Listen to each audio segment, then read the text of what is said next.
Hi and welcome. This is a little bit of a different video here on my channel. What's coming up next is a new podcast that I've started called the What's the Word podcast.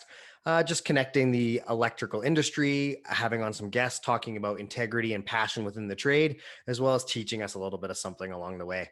So please keep watching the video. Let me know what you think. Hit the or check out the description below where I have links to Apple Podcasts, Spotify, Google Podcasts, all those where you can actually subscribe. Please, if you like this video, hit that thumbs up. Let me know that you like it. Let me know what you want to see more of in terms of guests, or if you have suggestions for future episodes. Thanks so much. I hope you're sticking around to watch.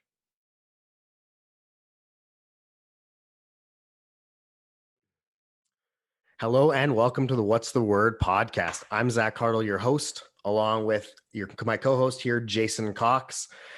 This is a show connecting the electrical industry through relevant conversations. Our goal is to hear learn from guests who are passionate about the electrical industry. We're very excited to be here today for our very first episode. We're going to be talking with David Myers about his journey in the electrical trade, what drives him, and he's going to share with us some of the new changes to the electrical code. So here to introduce our guest is Jason Cox. Well, thank you for the intro, Zach. I'm excited to be here, and I'm excited to be on the first podcast and introduce Dave Myers, who is a subject matter expert on the Canadian Electrical Code. So Dave, nice to see you. Hello, folks. Thanks for the intro. Let's get started. I'm a born and raised Calgarian. Lots of work experience in electrical. My first work experience, other than a paper route, was a pizza place that I started in high school. And I was actually, there for 3.5 years. But I began my electrical career in 2002. I started with a small family-owned company.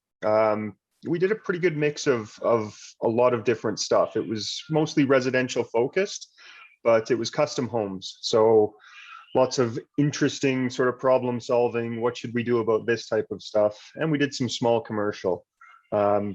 Didn't really get any larger commercial experience with them. So after about 6 years, finishing my apprenticeship with that company, I moved to a larger firm, working downtown on some of the high rises and a large mall renovation. This is all in Calgary. In 2009, I started as an instructor at a polytechnic, or what was a polytechnic at the time, I suppose, in Calgary called SAIT, and I've been there ever since. I've had a lot of experience with pretty much all the courses that they offer, and I've been fortunate to be very involved in a lot of the stuff that happens with the electrical code. Why'd you get into electrical? Because I always want to know why people actually chose electrical or how they got that job, right? I mean, lots of people fall into it. Lots of people want to do it. Yep. It was sort of a mix of both for me. When I was right after high school, I had a good high school friend of mine, and the day high school ended, he walked straight into his apprenticeship. And of course, I continued working at a pizza place for another year. And then I obviously watched him working better shifts and making better money, and seemed to be enjoying the work a bit more. So after a few discussions with him, I decided that electrical would be the right fit for an apprenticeship, and an apprenticeship would be the right fit for me. So back then it was, I didn't have any connections in the industry. That one person I knew, the company wasn't hiring. So it was Yellow Pages, which for your younger listeners is a phone directory that we used to use that was printed on yellow paper. So it was scrolling through the Yellow Pages and cold calling companies and dropping off resumes until I got picked up by that smaller company that I mentioned at the beginning. Nice. Yeah, no, it's it's funny how it's usually a friend who gets you in or something like that, but no, that's awesome. We've definitely come a long ways when it comes to applying for jobs now, right? Going back, I used to look back on newspapers, right? So in the newspaper, the Calgary Herald on Saturdays, the career section, that's where you would go to find jobs. And you'd be hard pressed now to find a newspaper, right? So yeah, it's crazy how time changes, and we just move on, right? Yep.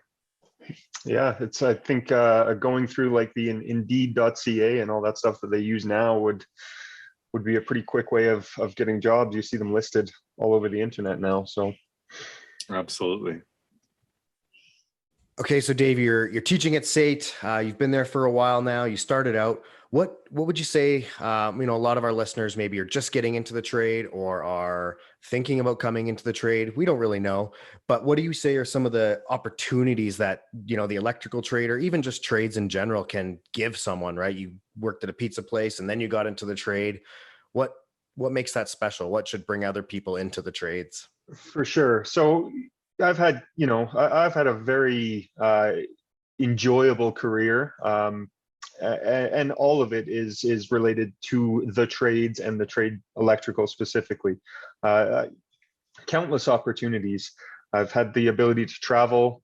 I've met all kinds of exciting people. I've had the ability to learn all kinds of new skills, from the apprenticeship end where I learned technical skills, to going to a different company, a different job where I've had to, or where I've got to learn even more skills, and then coming to SAIT, where I've had to learn how to teach and how to use a computer and all these things that I had never done in the field. Other opportunities that have specifically from electrical, I've been parts of lots of different code discussions with people from all over the province, with municipal inspectors, with the people who write the code book, with leaders of industry.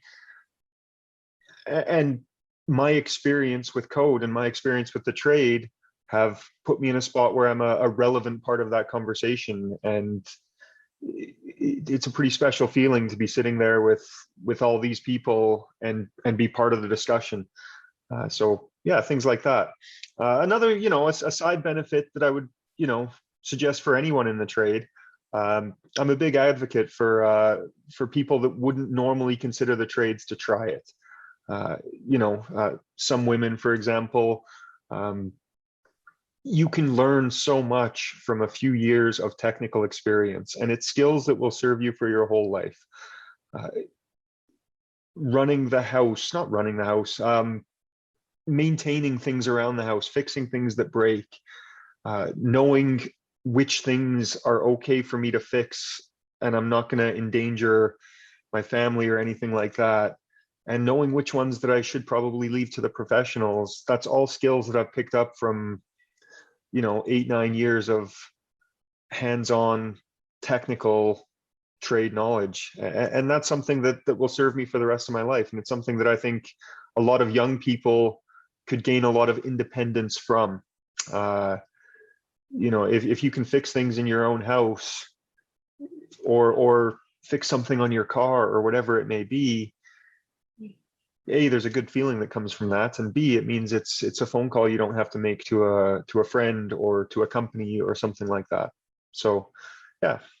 Absolutely. That's something I always focused on when working with apprentices, is like knowing when to ask for help. Like, it's really cool to try things, but you got to know where's the line, right? When do you need to get a journeyman or someone more experienced, or call a company, like you say, if it's at your own house. So that's really good. Yeah. The correlation between safety, public safety, and quality of work with electrical specifically is always something I've been very passionate about. When we get something wrong, we're putting the public at risk. And so the requirement to do things right is so obviously apparent in electrical.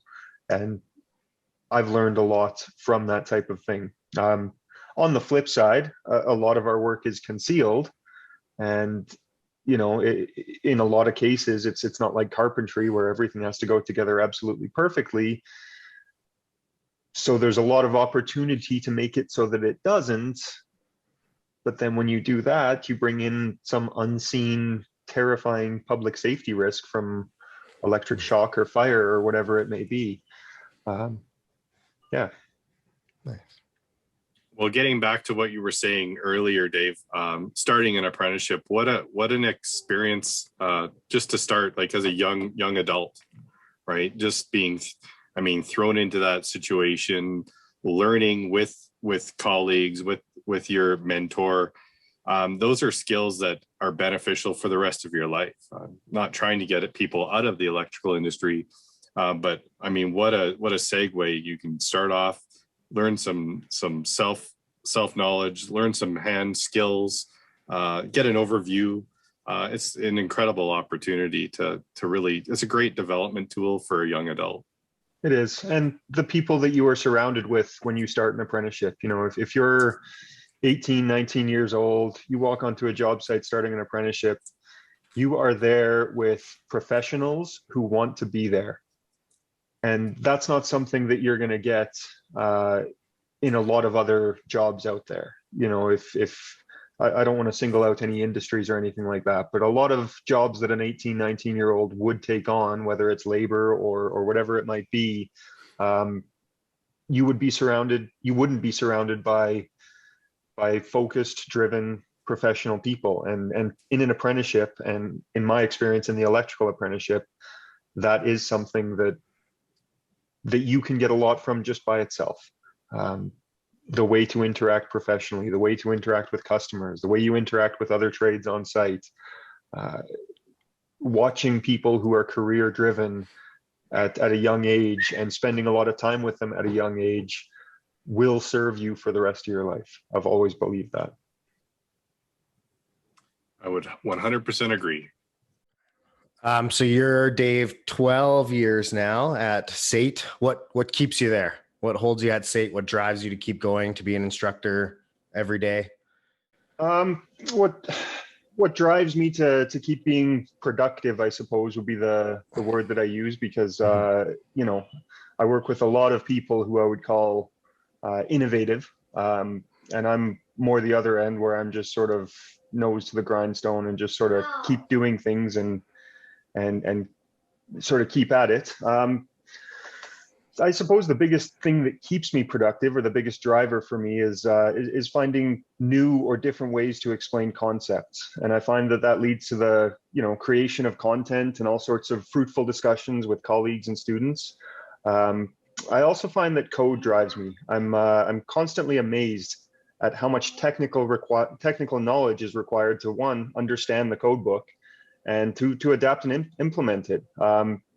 You know, I've worked with the code in one form or of another for 19 years, and I'm still finding things that I misunderstood. I'm still finding things that I didn't know about in the first place. And a document like that, you know, where CSA sort of considers it their flagship document, that's Canadian Standards Association, the publishers of the code book. That sort of stuff I find keeps me on my toes and keeps me adapting and changing and trying new things and doing more stuff, and sort of keeps me going and getting me up in the morning. And luckily you get a new book every 3 years now. So that, another one to learn every few years. You bet. that's right. So Dave, one of the questions I have is, what would you recommend to electricians that are working in the field for them to better understand or interpret some of those code rules? If you're working in the field, it's very hard to sit down with the code book for 2-3 hours of your own time, because everyone's busy, and it's even harder to spend 2-3 hours of your company time or the time on the job site to really understand the code book. I find most people in the field become very well versed with the parts of the code that they deal with.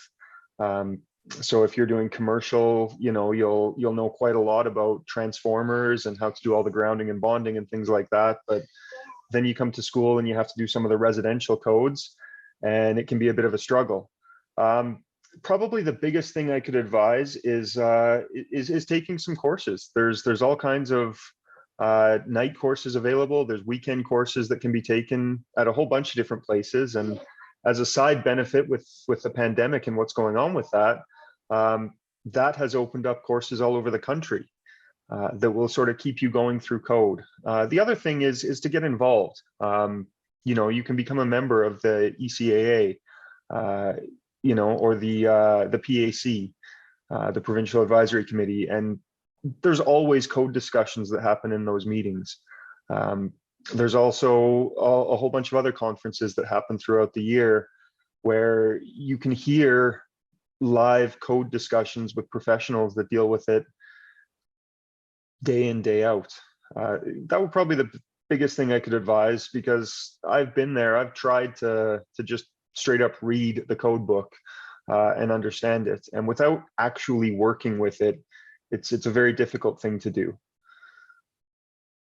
Well, thanks. Yeah, it's crazy. I mean, that's a really big book. And I mean, I've often told people over the years when they talk about our trade and they say, oh, your trade's easy, or make their comments, I go, yeah, you just have to learn this entire book, right? And that seems to kind of hold them in their place for a moment there. Yeah, there's a lot of information in there, and you're 100% correct. It seems our trade gets really segmented and people become specialists in certain areas, so they become well versed with certain areas of the code. Yep.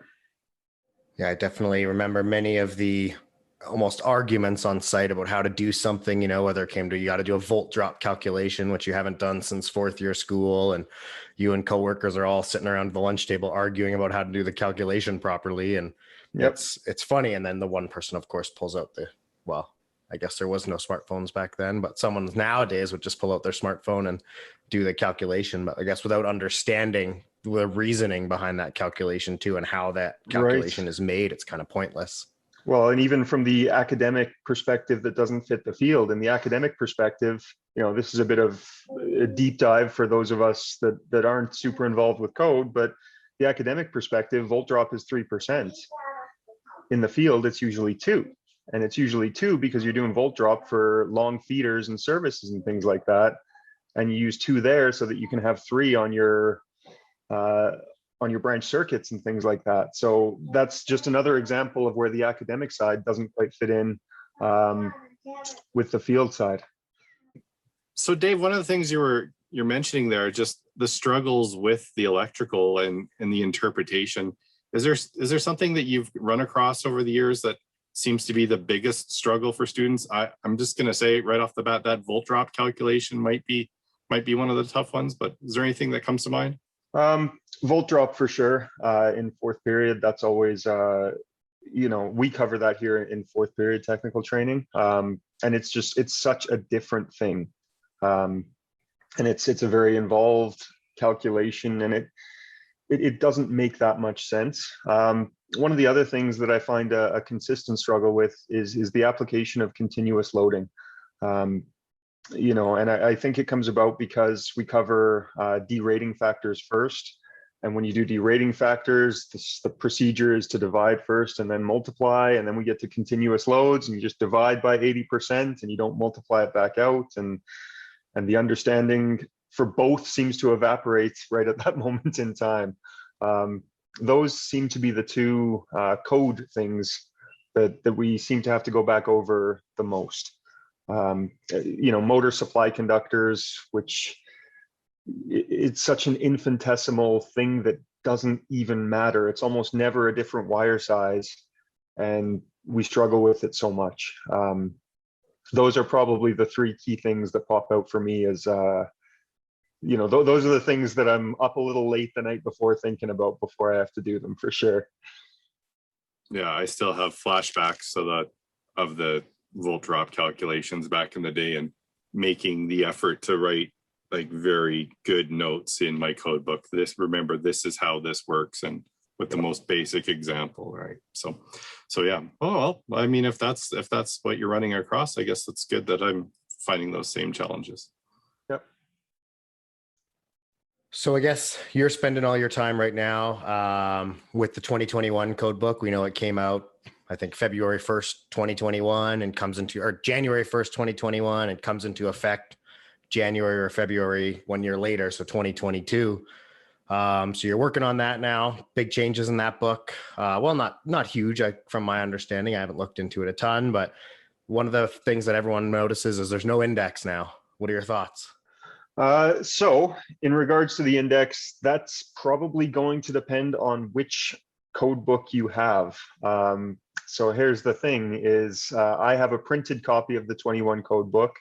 There is no index, and there is a little note saying why they've deleted it. if you go on CSA's website and log in and get the free online version, the index has been added back in and it's been updated and accurate. So I do expect that future print versions will keep the index, and I certainly hope so. I am for it. I think not having it erodes the quality of the document.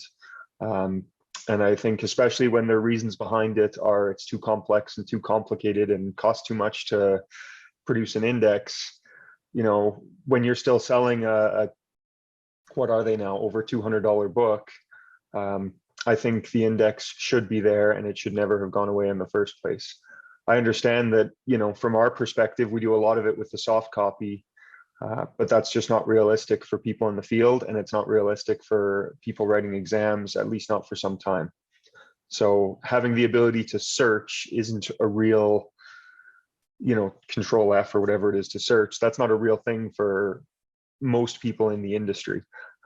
So I'm very happy to see it come back. I hope that's actually what they're intending to do. And every time I run one of our code updating what's new in the code courses, I'm always asking to see if the students have versions with an index in them. As of yet, they don't, or as of the last one, they don't. So I do expect to see a few versions of the print, just like the last book. Everyone will have different page numbers, and I'm hoping to see the index put back in there as well. So that's my thoughts on the index. I suppose everyone probably could feel different about it, but I think we're in the worst case scenario now where, from an instructional perspective at least, half of our students are going to have an index and the other half aren't. So. Oh, all right. So Dave, when I looked at this new code book briefly, I've been in the trade now for, I think it's 25 years. And so these code books have progressively gotten bigger and bigger and bigger. The bindings have changed and they've been pretty similar for the last couple of years. But I looked at this new code book and I was initially excited because it was less page numbers. I did realize it was missing the index. But then I kind of looked at it a little more carefully, and it looks like either I'm getting older or some of that text is getting smaller in some of the tables. Yeah, the way they printed the tables is a little different in the 21 book. I haven't noticed it quite as much just because I've been using the soft copy for almost everything. But yeah, there's especially, you know, the new table 6, if you've seen that one. For sure. I designed a few questions based on that table, and holy smokes, I got 3 different answers to the same question all 3 times. And that's because I was doing it, you know, or I was finding the wrong spot in the table, because the new table 6, if you haven't seen it, is a solid block of numbers. And Absolutely. It's so easy to just, you know, point to the wrong spot and end up with the wrong answer. So definitely some changes in how the tables look. I think the font remained the same from the 2018 book, if I remember right. I think they changed fonts from 15 to 18. Yeah, the rule numbers look very similar, without really examining it, but I did notice some of the organization of the tables, and the font size is clearly different in some of those tables, and the way that they're laid out now is a little different too. So yep. Reluctantly wearing glasses now and following, like you said, with a ruler to make sure that I'm following the same column. Yeah, right? well, for how much we use table 6, even in the field, right? Table 6, if you're not familiar, is the table we use to size conduits to fit wires in. Very commonly used in the field, very commonly used at school. You know, some highlights across the table to make sure you're on the right line and right column would be well served there for sure. All right, so we've got table 6 has changed. I think what else matters? You know, what are the big changes that we are looking into, right? I mean, you, Sure. as you mentioned, teach the what's new in the code course, but what are the big ones that are going to affect, I guess, everyday electricians, you know? You bet. So if this will be a very short, you know, very just a, hey, heads up, these are the changes, you know, and if you do want all of the changes and how they work and calculation examples, you know, any of your listeners, I would recommend taking a code updating course. There's quite a few on offer. If you're a master electrician in Alberta, you're going to have to take one. But even if you're not, even if you're a journeyman or a very interested apprentice, journey person, or a very interested apprentice, there's lots of these courses on offer. SAIT offers one. It's called the What's New in the Code. If you search for it on SAIT's website, it's about 6 hours. There's a little quiz at the end. We cover every meaningful change in the whole code book. For here, I've just sort of gone through and said, okay, look, these are the ones that affect the most people. And so I'm not going to go through the rule numbers or any of that stuff. I'm just going to say, hey, heads up, this is coming. February 2022 is when it's adopted in Alberta and in force. So any permits pulled after that date, this is the stuff that you guys should be aware of. So first things first, we got flood requirements throughout section 2, section 6, section 26. They've defined a flood hazard zone, very, very similar to the requirements that have been in Calgary since 2013. So now they're in our electrical code. So just a heads up that that's where you can find those requirements now. And it's still up to the municipality as to whether or not something requires flood mitigation, but it is listed in code. Another thing that came up is table 39, which was a strange table for sizing residential services and feeders. They've deleted that. They've gotten rid of it. In regards to residential panel boards, there was a big archaic rule in section 8 for a whole pile of stuff. They've deleted it and simplified that. They simply say you need a certain number of empty spaces left over at the end of the job. Easy. The number of outlets per circuit has changed. So in the past, it was 12 nonstop, and that was that. Now it's you can have more depending on the type of overcurrent device you have. So you can get more than 12 outlets on a 20 amp circuit, for example. There's a few other allowances in there. There's something that we should all be aware of and we should all be asking people about. If you read in section 12, it looks like it requires FT6, flame test 6 Lumex in cold air returns. So last I checked, Lumex was FT4, I think. So just something that needs to be asked there in the memorandum of revision, in the code discussions that go into these changes. They did say that there was no change in intent, but in the wording of the rule, it certainly looks to have changed. So you guys will need to be having some discussions about the type of Lumex that you run through cold air returns in houses. So table 19, they've completely changed that as well. They deleted it, rewrote it. The old table 19 had 39 or 37 notes at the bottom. There are now none. So it's much better and much simpler to use. For residential, there's one really big one. When you're running Lumex down the side of a stud, for example, to a 3-gang switch or something like that, you now have to keep that Lumex back 32 millimeters from the front edge, from the drywalled edge of the stud. So if, you know, a 2x4 is about 84 millimeters wide, take 32 from each side, you're left with about 1 inch in the middle that you can staple.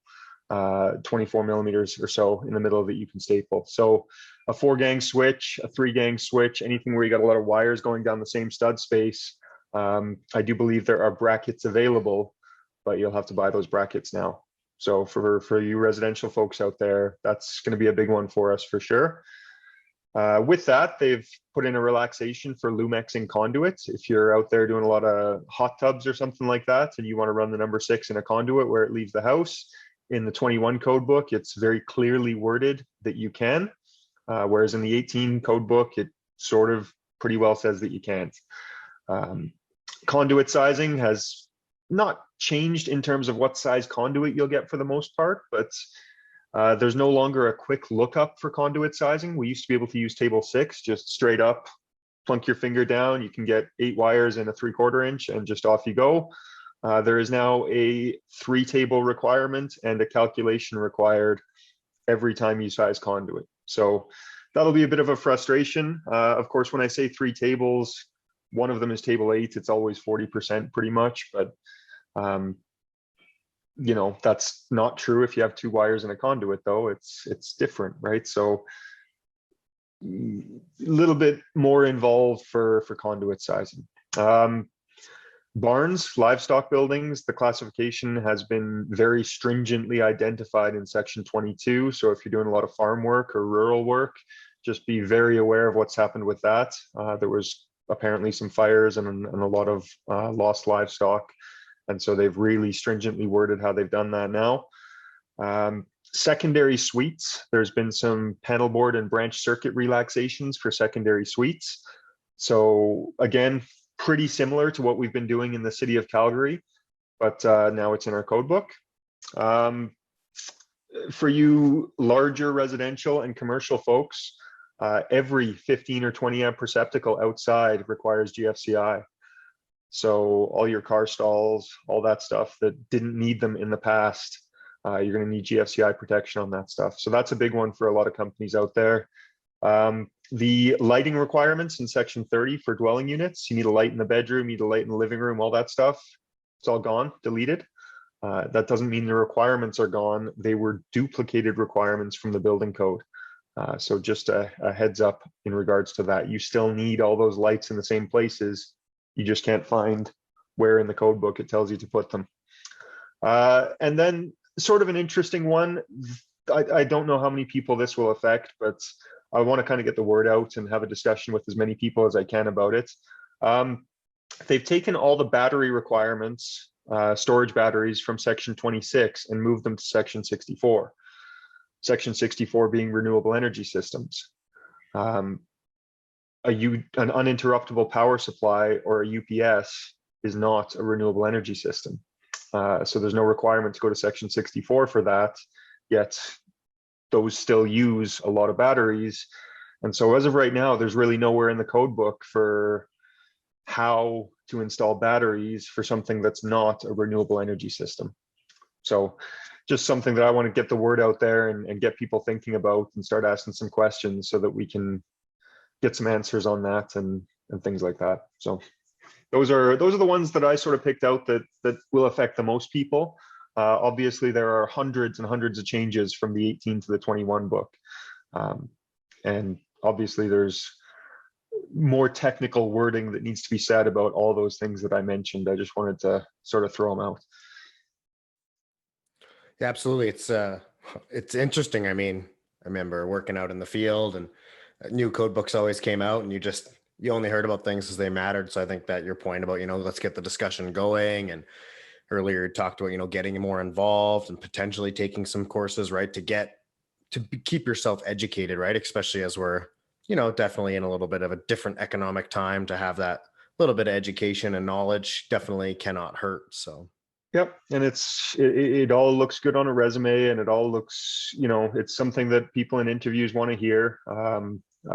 I think everybody wants interested, dedicated employees that are, going outside of the norm to keep themselves current in the industry and with things that are happening. Those are the people that you want on site. Those are the people that you want around you. So Dave, when you start a What's New in the Code course or a code updating course, what's the process that's required to kind of get yourself ready to understand and explain that information to your students? Sure. You start by taking 5 years right off the top of your life, and you go from there. Basically, the first step when a new code book comes out is to learn and understand the changes and the reason that the changes exist. There's no sense trying to implement changes in courses or changes in exams until you know, A, what the change is, B, how it works, and C, why the change was made. So that's the very first step, is just, hit the books, run some calculations, talk to some other people, go on CSA's website and pull the meeting minutes and sort of see the discussion behind all this stuff and figure out where this change came from. The next step is to identify problem areas. So in general, Section 12 for 21 has had a lot of changes. So any question that relates back to Section 12 or that uses Section 12 needs to be identified. So when I say questions, I mean exam or quiz bank questions and things like that. And then after that, it's identifying the individual questions. And that is probably the longest part of the whole process, believe it or not, because some question that doesn't look like it has anything to do with a change depends entirely upon it. So you pretty much have to work every new question through the new code book. Then it's actually editing the question and verifying that the edits were successful and what they're supposed to be. And then, you start the same process again with any supplemental activities, worksheets, workbooks, any modules that might be being used that can be edited by us, the institution. And then, of course, it's making all the edits and implementing them and running through them with the students. And invariably, we'll run through them with students that are much more intelligent than we are. And I maintain that happens every single class that I have. And they will find things that we have missed. And we go through another process to catch those and to make sure that there's nothing else that's left outstanding. Fortunately in Alberta, we have a year from when the code book is published until we put it in force. And from a college perspective, at least from a school perspective, we have another 8 months after that before we start with the new code book. So we do have time in between the code books, but with a 3-year code cycle, it's pretty much a year and a half of making these edits, and then another 6 months of going through them with the students, and then you get a year of not having to worry about it until the new code book comes out. So it's a fairly constant thing for those of us that are doing code. Mm-hmm. Yeah, that 3-year cycle, it's a real kick in the pants there, isn't it? Yeah. Well, and nowadays, the amount of changes in code is always very significant. I was involved in code much less in the early 2000s because I was in the field and things, but I don't remember the changes in code being as in-depth as they are from book to book as they are now. And I could certainly be wrong about that, but I feel like they're coming out with code books faster and they're changing them more. And so it just ends up being a lot of work from our perspective.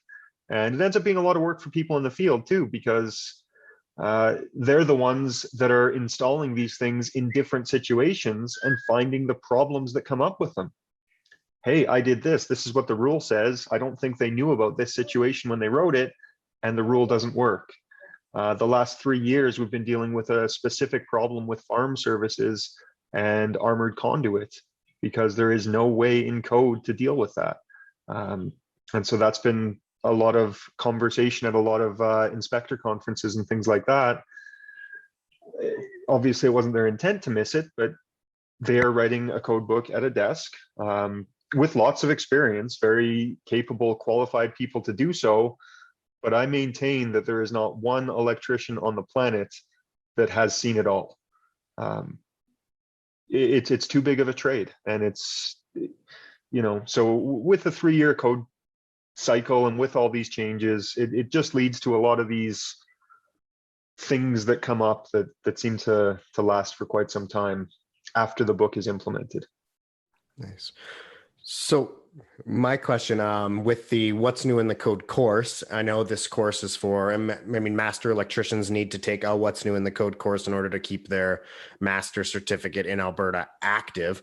What is there like a certification process that you go through when you actually build that course that the CSA says, yep, makes this course a valid, relevant, licensed course, I guess?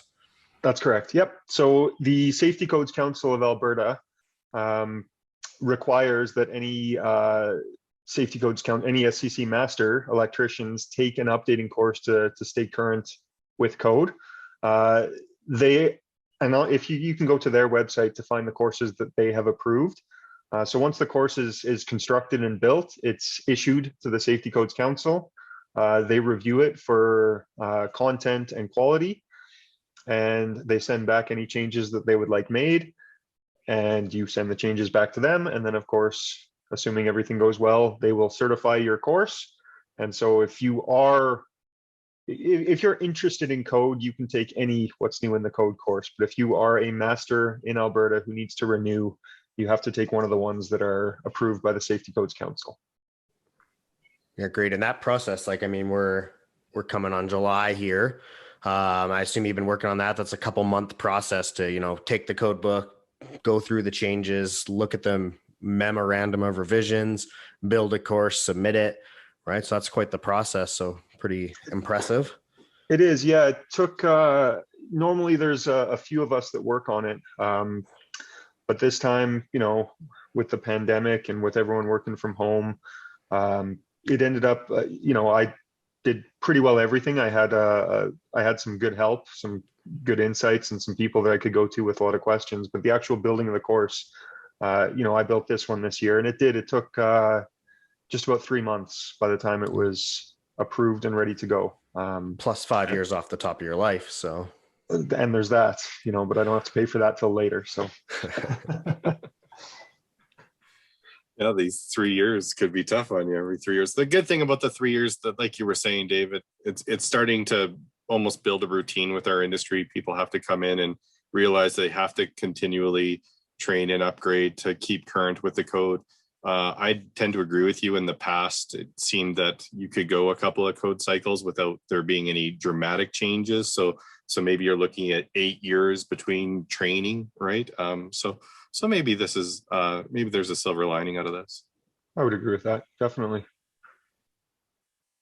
Well, I think that I've got a lot of thoughts going on now about some of the new code rules, and I'm like, oh, wasn't that before? And but yeah, it's really good. So thank you so much for sharing all that with us. And yeah, thanks for joining us today on the podcast. For our listeners out there, we'd love to hear from you guys. If you did like the show, or if you have any suggestions on future episodes, please leave us a review, reach out to us on Instagram, comment below. If you're on YouTube, just let us know your thoughts. We're hoping to be out every second Monday with a new episode coming for you. And maybe even next week, we can get into some of those Section 64 renewable energy changes. We have Nathan Ward coming from the Crestview Group. He's the renewable energy manager, just chatting with us all about his journey into solar energy. And yeah, with that, thank you so much for listening, and you guys have an awesome week.